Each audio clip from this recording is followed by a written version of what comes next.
बिस्मिल्लाहिर्रहमानिर्रहीम अल्हम्दुलिल्लाहि रब्बिल आलमीन हुवा समीउल अलीम अल्लाहुम्मा सल्लि अला मुहम्मदिन नबील करीम व अला आलिहि व सहाबिहि अजमाइन।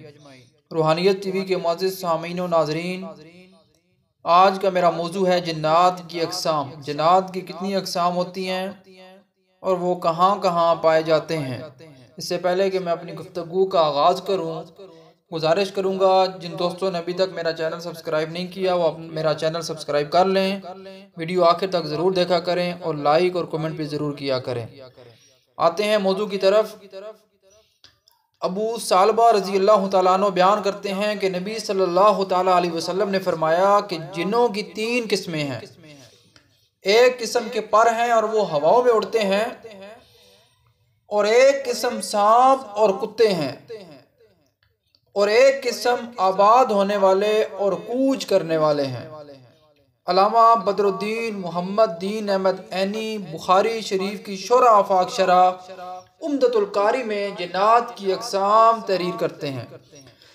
फरमाते हैं कि पहली किस्म गोल है। ये सबसे खतरनाक और खबीस जिन है जो किसी से मानूस नहीं होता, जंगलात में रहता है, मुख्तलिफ शक्लें बदलता रहता है और रात के वक्त दिखाई देता है, और ये तन्हा सफ़र करने वाले मुसाफिर को अक्सर दिखाई देता है जो इसे अपने जैसा इंसान समझ बैठता है और ये उस मुसाफिर को उसके रास्ते से भटका देता है। दूसरी किस्म फरमाते हैं कि सालात, ये भी जंगलों में रहता है। जब किसी इंसान को देखता है तो उसके सामने ये नाचना शुरू कर देता है और चूहे बिल्ली का खेल खेलता है। तीसरी किस्म है गदार। ये मिस्र के अतराफ और यमन में भी पाया जाता है और इसे देखते ही इंसान बेहोश होकर गिर जाता है। चौथी किस्म है वल्हान। ये वीरान समुद्री जजीरों में रहता है। इसकी शक्ल ऐसी है जैसे इंसान शतरमुर्ग पर सवार होकर आए। यदि इंसान जैसे शतरमुर्ग पर सवार होता है, इसकी शक्ल उससे मिलती जुलती है। और जो इंसान जजीरों पर गलती से जा पड़ते हैं ये इन्हें खा लेता है। कुरान करीम में अफरीत जिन का जिक्र मौजूद है। अफरीत जिन्नात के कबीले का नाम है। इस कबीले से ताल्लुक़ रखने वाले जिन्नात को अफरीत या अफरेत कहा जाता है। हज़रत सुलेमान अलैहिस्सलाम की काबीना का इजलास हो रहा था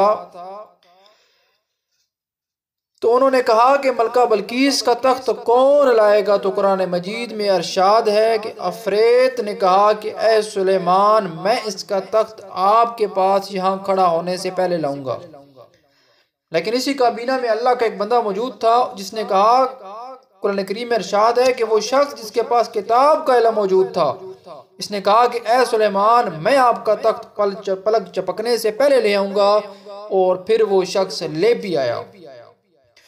इस वाक़ये से एक नुक्ता ये भी मालूम हुआ कि अल्लाह ताला ने इंसानों को जिन्नात से भी ज़्यादा ताकत और इल्म अता फरमाया। अरब के एक राकी हैं अबू रकैया, उन्होंने एक औरत पर रकिया पढ़ा तो जिन की हाजिरी हुई।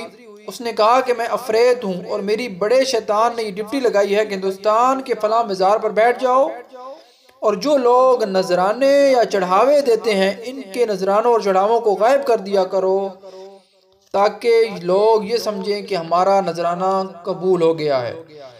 इसी तरह जिन्नात की एक किस्म करीन भी है। करीन का मतलब है साथी और हमनशीन। हदीस में है, अब्दुल्लाह इब्न मसूद रज़ी अल्लाह तआला अन्हु बयान करते हैं कि नबी करीम सल्लल्लाहु अलैहि वसल्लम ने फरमाया, तुम में से कोई भी ऐसा नहीं है मगर इसके साथ एक जिन्नों में से एक हमनशीन लगाया गया है। तो साहबा ने कहा कि अल्लाह के रसूल, क्या आपके साथ भी जिन्नों के साथ एक हमनशीन है? तो आप सल्लल्लाहु अलैहि वसल्लम ने फरमाया, मेरे साथ भी है, लेकिन अल्लाह ताला ने मेरी मदद की और वो फर्माबरदार हो गया और वो मुझसे सिर्फ और सिर्फ नेकी की बात करता है। सामीन, हर आदमी के साथ एक फरिश्ता और एक शैतान पैदा होता है। फरिश्ता इसको खैर का मशवरा देता है और शैतान इसको शर का हुक्म करता है। इसी को अवामुन्नास आम अल्फाज में हमजाद कहते हैं। हमजाद इंसान के मरने के बाद भी बहुत अरसे तक जिंदा रहता है, क्योंकि जिन्नात की उम्रें आमतौर पर लंबी होती हैं।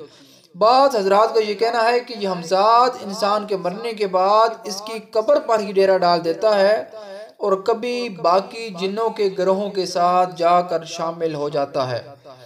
सूरह काफ में करीन के लफ्ज़ से इन्हें ताबीर किया गया और क़यामत का एक खौफनाक मंजर पेश किया गया कि जब इंसान को कब्र से उठाकर अल्लाह के सामने पेश किया जाएगा तो करीन फरिश्ता और करीन शैतान क्या कहेगा, इसका मुताला ज़रूर कीजिएगा। जैसे इंसान के साथ एक अमजाद है, इसी तरह इंसान के साथ कुछ फरिश्ते भी होते हैं। बाज़ रवायात से पता चलता है कि कुछ फरिश्ते इंसान के साथ ऐसे होते हैं जो इंसान की सिक्योरिटी संभाले हुए हैं।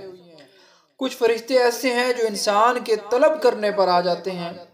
मसलन अगर आप चाहते हैं कि रात को आप सोएं और एक फरिश्ता सुबह तक आपके सरहाने पर खड़ा रहे, तो उसका तरीका यह है कि आप आयतुल कुर्सी पढ़ लें। जो ही आप आयतुल कुर्सी पढ़ेंगे, एक फरिश्ता आकर खड़ा हो जाएगा और सुबह तक आपकी हिफाजत करता रहेगा।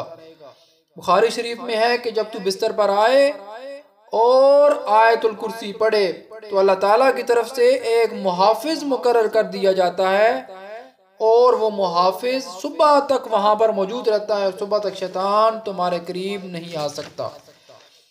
अगला मौजू होगा जिन्नात को काबू करना, कि जिन्नात को कैसे काबू किया जाता है या किया जा सकता भी है कि नहीं किया जा सकता। और जो लोग ये दावा करते हैं कि हमारे काबू में शैतान है, हमारे काबू में जिन्नात हैं, तो क्या उनका दावा हकीकत है या नहीं है। अगली वीडियो का इंतज़ार कीजिएगा। अल्लाह हाफ़िज़।